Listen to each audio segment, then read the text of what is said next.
On this day 80 years ago, at 8:15 a.m. local time, the United States dropped an atomic bomb on the city of Hiroshima. About 140,000 people were killed.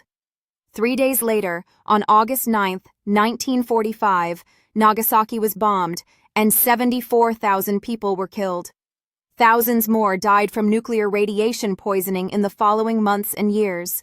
These attacks marked the first and so far only use of nuclear weapons in warfare in human history. Since then, 9 countries are known to possess these weapons, giving us all a lot to think about on the 80th anniversary of Hiroshima. One meaning of the theme for today's video is reimagining peace. We tend to think of peace as the absence of war or violence. But is it enough for there to be no shooting for us to call something peaceful? Is there a better kind of peace we should be striving for? What does it mean to reimagine peace? That's what we'll talk about today. The other meaning of the theme is that even 80 years after Hiroshima, nuclear threats still hang over our world. Even though no country has used a nuclear weapon in all this time, they haven't gone away. There are still 13,000 nuclear weapons out there. They're being modernized. More countries want them. And the threat that one will get used keeps growing. It's an ever-present danger that creates anxiety for all of us. We've seen how dangerous brinkmanship can be. In the Cold War, the Soviet Union and the USA almost triggered a nuclear holocaust several times. The Cuban Missile Crisis in 1962 may be the most famous example. A standoff between the superpowers over the placement of missiles in Cuba brought the world to the edge of nuclear war. Then in 1983, an American captain almost launched a nuclear strike against the Soviet Union because his computer mistakenly told him he had orders to do so. He went through the launch procedure until he heard the end of mission command on his radio. When he later reported what had happened, his superiors grounded him and launched an investigation, saying his actions were negligent and irresponsible. His name was never revealed. And now we're seeing how brinkmanship can be dangerous again with Russia and Ukraine. The presence of nuclear weapons doesn't automatically make a situation dangerous.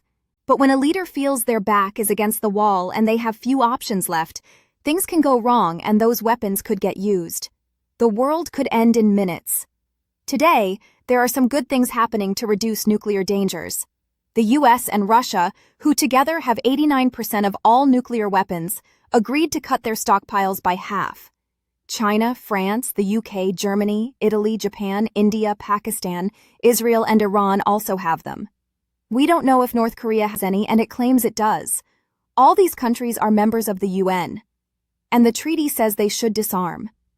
But so far, only 4 countries have gotten rid of theirs: Belarus, Bulgaria, Kazakhstan, and Ukraine. Here's a map showing countries that have had nuclear weapons but gave them up, countries that have had them and still have them, and countries that have them and refuse to tell anyone.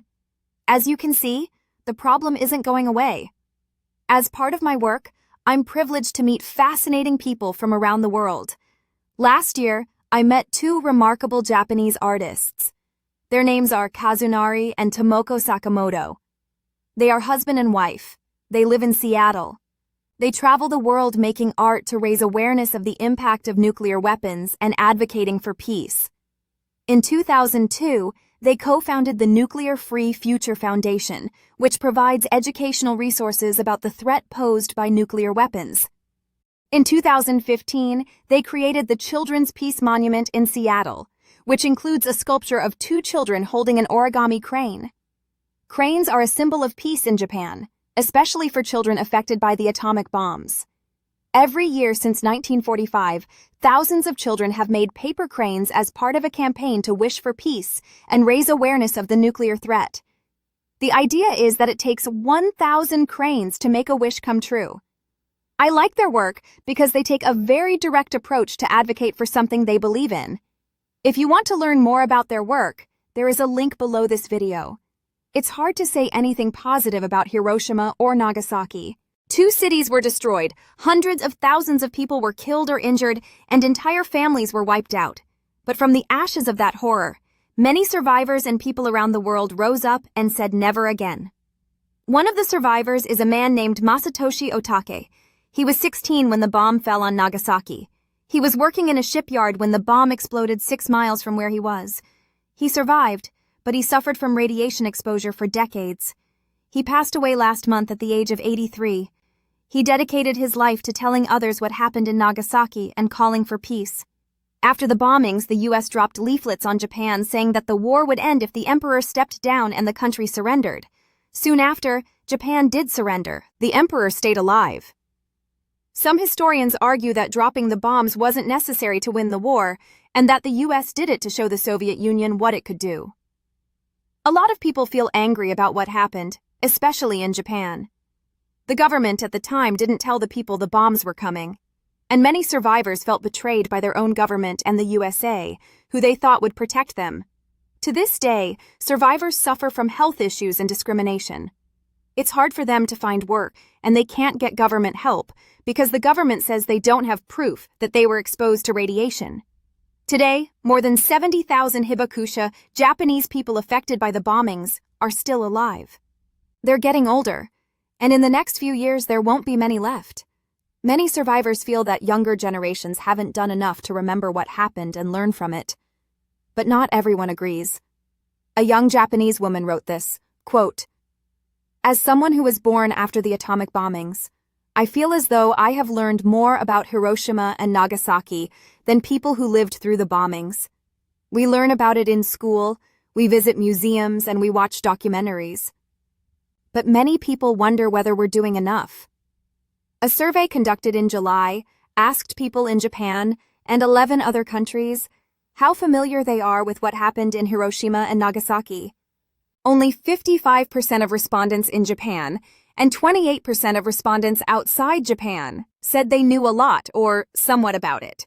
45% of Japanese respondents said they wanted future generations to learn more about it, as did 65% of non-Japanese respondents. Some people say younger generations have learned enough and should move on. Others say they should keep learning about what happened so it never happens again. As we mark this somber anniversary, we have to ask ourselves, what kind of world do we want to live in? Do we want to live in fear of nuclear war, or do we want to work towards a safer, more peaceful world? The only way to do that is to talk about it, to study it, and to learn from the past. On this day, let's take a moment to honor the victims of Hiroshima and Nagasaki. Let's reflect on the lessons of the past and recommit ourselves to the pursuit of peace. We owe it to the survivors, to ourselves, and to future generations. When the U.S. dropped the atomic bomb on Hiroshima, it changed the world forever. It led to the end of World War II, but it also ushered in the atomic age, which changed how countries relate to each other. It led to the Cold War, the arms race, mutually assured destruction, and the constant threat of nuclear war. It also changed how wars are fought. Atomic bombs have never been used in war since. But during the Korean War, Vietnam War, Afghanistan War, Iraq War, Libya intervention, and the Syrian Civil War, planes dropped bombs that contained depleted uranium. This white form of uranium causes cancer and birth defects. It's radioactive and remains in the environment for a long time, so it's considered a dirty bomb. And when the bomb exploded over Hiroshima, it ignited the deadliest weapon ever created.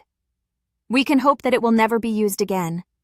But as long as humans have them, we have to assume that one day they could be. Thank you for watching this video. To watch our full video about the atomic bomb 80 years later, please click here.